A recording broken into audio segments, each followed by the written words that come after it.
4 light-years away, the closest Sun-like star to our own solar system.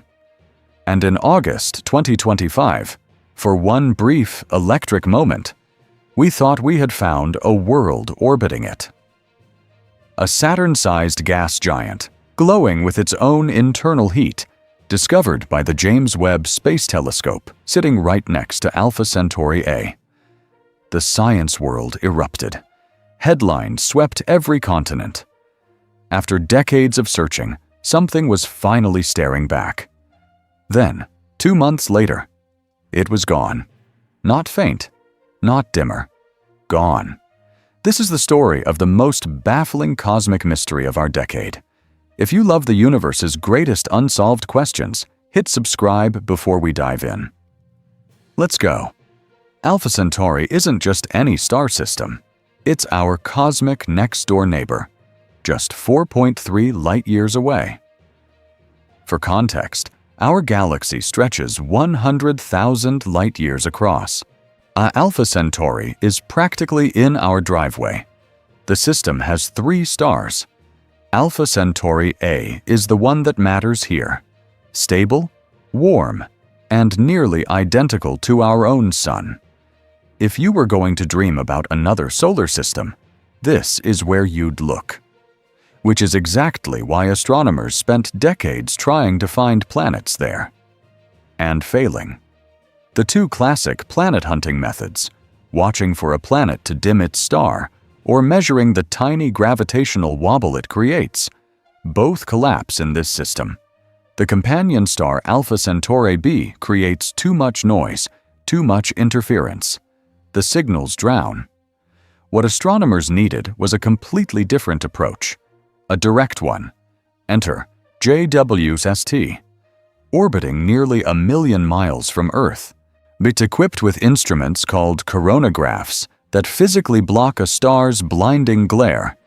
It can hunt for planets using direct imaging in the infrared. Young gas giants radiate heat from their own formation. Block the star, look for the warmth hiding beside it. That was the plan when, in May and June of 2025, the telescope locked onto Alpha Centauri A and began to watch. The team was meticulous. They physically rotated the telescope between observations, a technique designed to separate real signals from optical ghosts. A genuine planet holds its position relative to the star. An artifact moves with the telescope. They rolled, they checked, they cross-referenced background star catalogs. They ran the data through independent analysis pipelines. The dot stayed. The signal that emerged was clean, consistent, and crossed the 5 sigma threshold, the gold standard of detection in astronomy. 5 standard deviations above the noise. The brightness in the infrared matched almost perfectly with a Saturn mass planet, still warm, still radiating the heat of its own birth. For a moment, picture what this world might have been.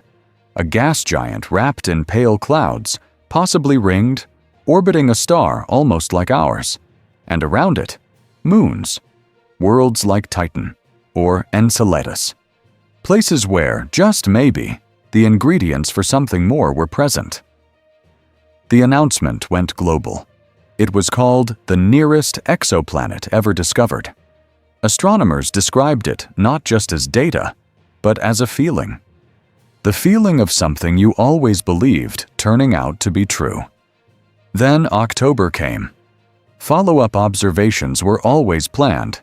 You confirm. You refine.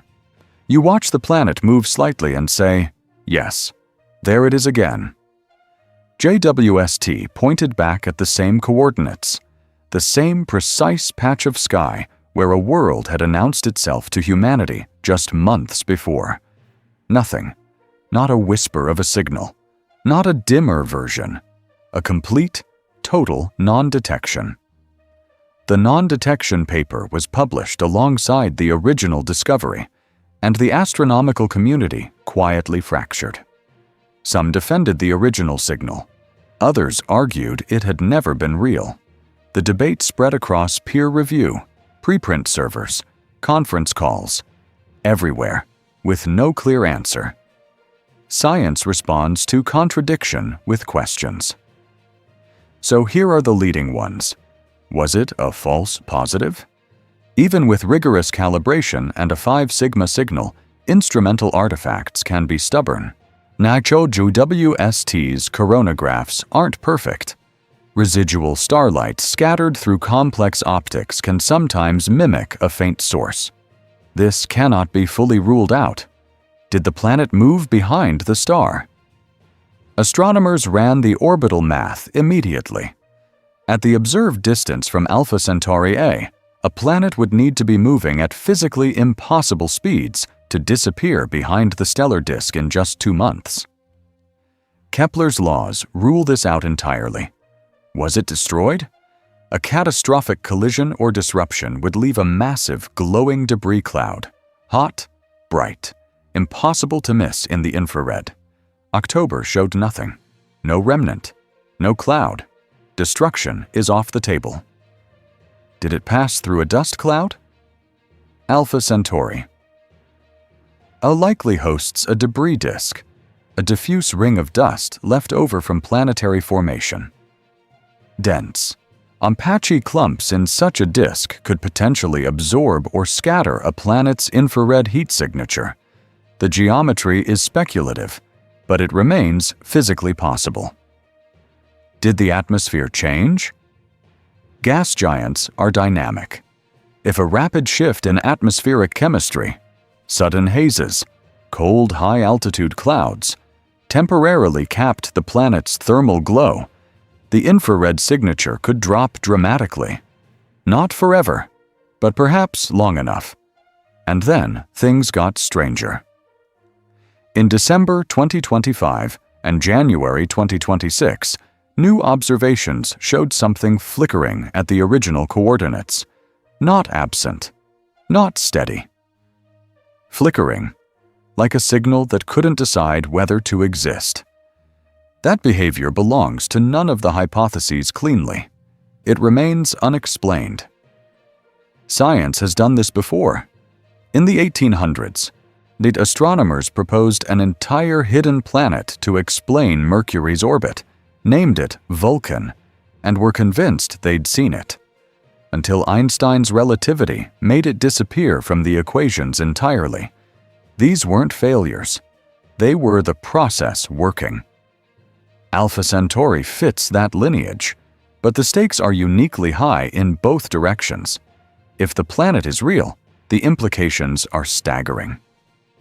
Projects like Breakthrough Starshot, tiny laser-propelled probes crossing 4 light-years in decades, would suddenly have a destination. The conversation about interstellar travel shifts from philosophical to practical overnight. If it's a false positive, that matters just as much. It tells us where our instruments still fall short, and it tells us exactly what the next generation of telescopes needs to be built to handle. Either answer moves us forward. This mystery won't stay unsolved forever. The extremely large telescopes coming online this decade and NASA's Habitable Worlds Observatory on the horizon are being built for exactly this kind of question. One of them will point at Alpha Centauri A, and when it does, we'll know. But here's what I keep coming back to. We looked at a star 4.3 light-years away and thought we saw a world. Warm, massive, drifting through the dark beside a star that looks almost like ours. And for a moment, the universe felt like a place with more stories in it. That moment matters. Even if the planet turns out to be an illusion, it tells us something. That we are close now. Close to the edge of what was once pure science fiction. The tools are nearly ready. The destinations are named. We just have to keep looking. Drop a comment with the hypothesis you find most convincing. I read everyone. Subscribe for the next chapter of this story, because this is absolutely not over. Until then, keep looking up at the stars.